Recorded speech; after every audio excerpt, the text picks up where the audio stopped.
Jujutsu Kaisen Season 2 Episode 5 wraps up Gojo's past arc as the series prepares to debut the Shibuya Incident arc. Here are a few details fans missed in the recent episode. The recent episode features the tragic ending of Gojo's past arc as the strongest duo in Jujutsu Kaisen become enemies. The arc starts on a happy note, only to become more and more dark as time passes. Gojo and Geto deal with the tragedy of Riko's death differently. The model student, Suguru Geto, walks down the path of evil and betrays the Jujutsu Society.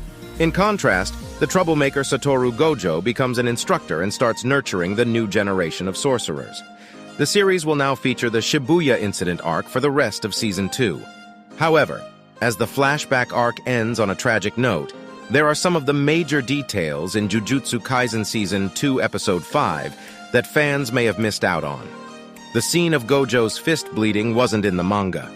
Gojo and Geto were always fighting over different opinions. However, Gojo still greatly respected Geto and his world views. Suddenly losing his moral compass only a year after the tragedy was more than Gojo could handle. He was not expecting a person like Geto to go berserk and kill an entire village suddenly. After learning about his transgressions, Gojo clenched his fists so tightly that they started bleeding.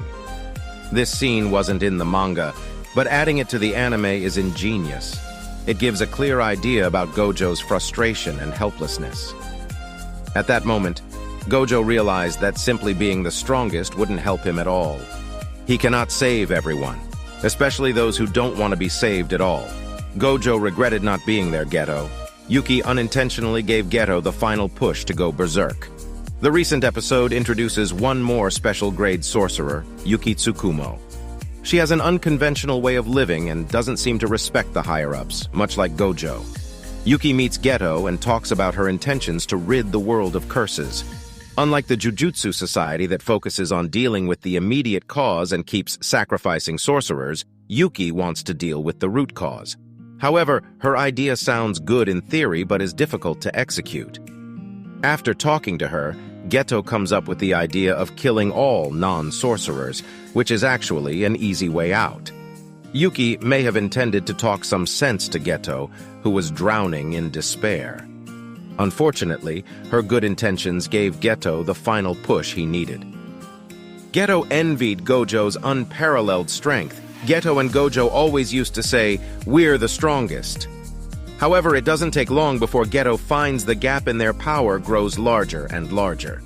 After a year of training, Gojo finally shows what it means to be the strongest. On the other hand, Geto was amazed by the difference in their strengths.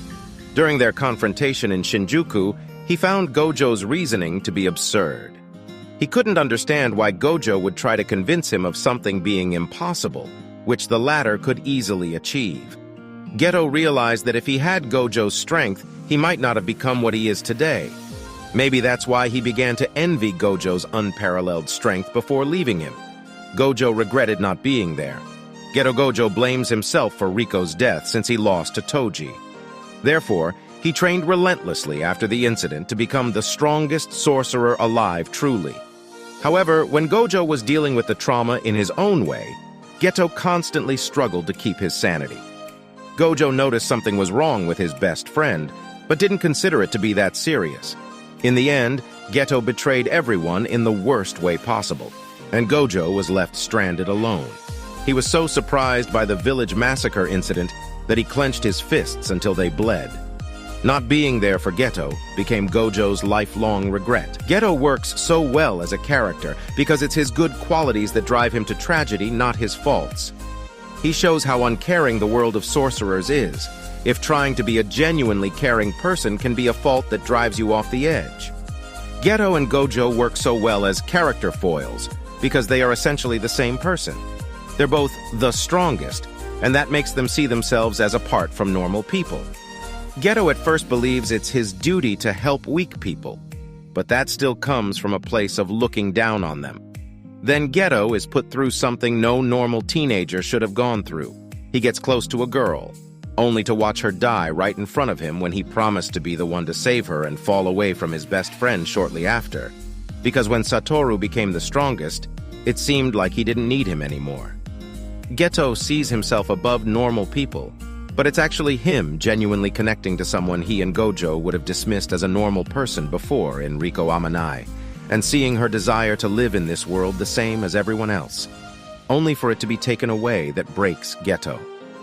Geto feels this empathy deeper and stronger than everything else, and because he cares, the loss absolutely devastates him, and the only way for him to go forward is to just cut off that empathy. He starts seeing everyone, except for the sorcerers closest to him, as being human. He disqualifies them. Well, that's it for the video. If you learned something new, definitely subscribe and leave a like. You can also consider joining my Discord server. Hope you guys have a wonderful day, and I'll see you in my next video.